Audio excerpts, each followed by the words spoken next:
Bonjour à tous, vidéo exceptionnelle aujourd'hui sur les cryptos, sur le Bitcoin, comme je vous l'ai dit cette semaine dans les vidéos quotidiennes. Nico n'est pas disponible cette semaine, il est parti en vacances, en voyage introspectif, comme j'aime le dire. Je ne sais pas s'il sera très content d'entendre ça quand il reviendra, mais il devrait revenir très prochainement du coup.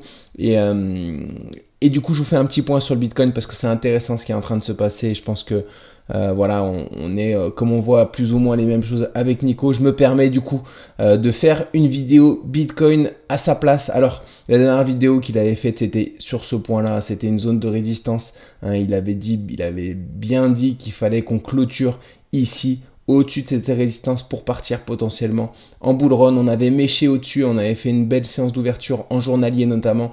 On a clôturé en dessous de cette résistance et on est reparti vers le bas. On a fait du coup une séance catastrophique aujourd'hui, une ouverture catastrophique sur les futurs ici. Je suis sur les crypto-monnaies, le Bitcoin sur les futurs en hebdomadaire.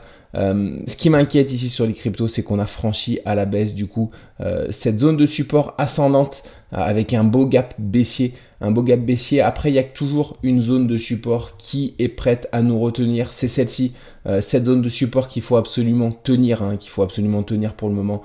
Elle va tenir. Par contre, on a une zone de support, une autre zone de support qui va être difficile à tenir désormais, à voir comment on clôture cette semaine. Mais là, on a fait vraiment une grosse séance baissière. Donc du coup, si on part du principe de cette figure avec cette zone de support et cette zone de résistance, un triangle légèrement descendant ou alors même un double top, je ne l'ai pas tracé, mais on peut également voir un double top à cet endroit-là. Alors, je vais vous le montrer, il est ici. Un double top, on a des objectifs qui seraient au 40 300, donc méfiance ici. Il y a cette zone de support qui peut nous retenir, on peut rebondir ici. Par contre, ici, à l'approche de ce gap, il faudra être très attentif parce qu'on a une double résistance. On a une résistance à la fois des 58 850 qui est la ligne de coup de ce double top, et on a également ce gap dont je vais vous parler qui est très important et très intéressant. Ce gap, on voit qu'on a un double gap. On a à la fois un gap qu'on avait effectué ici qui était très bon signe, on avait réintégré la figure et on a fait un nouveau gap pour partir vers le bas. Tout ça forme ici un îlot, comme on peut le voir ici. Alors les îlots, c'est très intéressant les îlots. Heureusement qu'on ne le fait pas sur un plus haut de marché, sinon j'aurais pas été serein du tout. C'est pas pour dire que je suis serein là, mais on est sur une zone de support voilà, qu'on aura du mal en tout cas à transpercer. Je privilégie un rebond technique au moins pour rejoindre du coup cette ancienne résistance avant potentiellement de partir vers le bas. Il faudra être attentif ici, il faudra voir si on réintègre en tout cas par le haut ou alors si on est rejeté au niveau des 60 000. En tout cas, si jamais on revient, bien sûr on peut aller tout droit ici, on a également la figure du double top que je viens de vous montrer. On peut aller tout droit aux 40 000, c'est une possibilité, mais il faut garder en tête quand même qu'on a ce support ici sur lequel on devrait potentiellement faire un rebond technique. Alors cet îlot, pour revenir à cet îlot, s'il était arrivé en haut de marché, ça aurait été du coup un retournement, du coup un signal de retournement majeur. Ici, on n'est pas sur un haut de marché, le haut de marché il est ici. Ici, on est à cet endroit-là, du coup sur un range. Normalement, les objectifs des îlots sont la base du mouvement et ce mouvement, du coup, c'est celui-là. Voilà, donc on a rempli du coup les objectifs déjà de cet îlot ici. C'est pour ça que il va falloir surveiller en tout cas la clôture en hebdomadaire, voir si on clôture en dessous de ce support, voir si on clôture en dessous de celui-là de support horizontal. Alors celui-là, les 58 850, ça va être difficile de clôturer en dessous vu la séance qu'on est en train de faire, à moins qu'il y ait une forte volatilité, ça peut être le cas sur les cryptos, mais voilà, on va avoir du mal en tout cas à clôturer au-dessus des 58 850. On va passer en daily désormais. En daily, c'est intéressant. Alors toujours du coup cette cassure inquiétante, c'est la même qu'on a vu sur les indices, le Nasdaq, le SP500 vendredi, une cassure avec un gap baissier ici.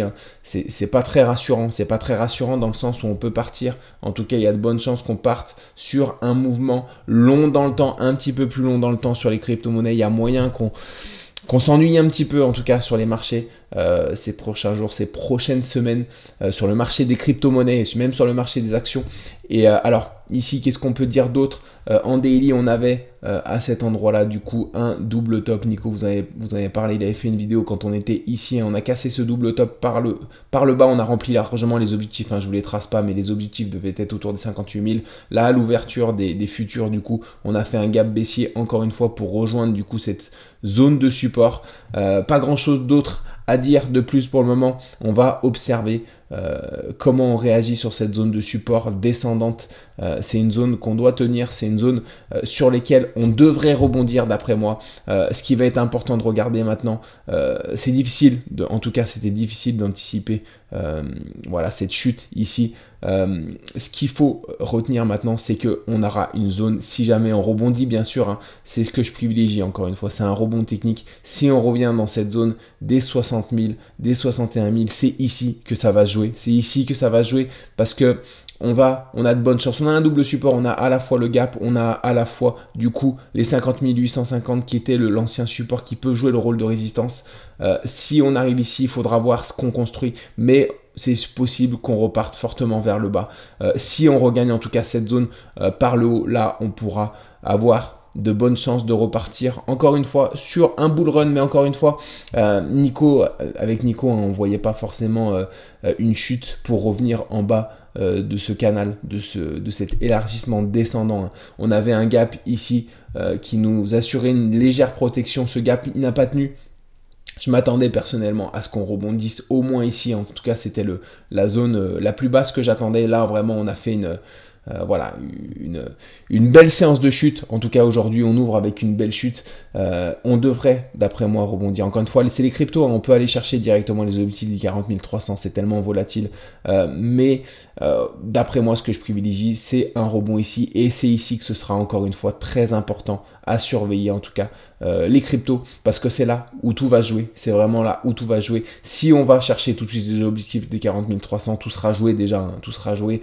On aura du coup une consolidation qui sera un peu plus longue et c'est ici qu'il faudra éventuellement chercher les retournements, les figures de retournement, voilà. Mais ici, depuis qu'on a cassé en tout cas ce support ascendant, on est susceptible de partir sur une correction un peu plus longue dans le temps. Donc du coup, une zone, on va voir si on effectue le rebond ou pas cette semaine, ces prochains jours. Aujourd'hui, là, il y a beaucoup de volatilité, c'est difficile à dire encore en ce moment, mais c'est possible qu'on refasse un rebond pour revenir dans cette zone-là. Encore une fois, c'est cette zone-là qu'il faudra surveiller dans les prochaines semaines.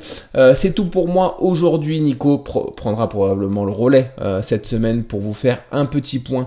Moi, je vous retrouve du coup demain matin pour le bilan de la journée d'aujourd'hui en bourse.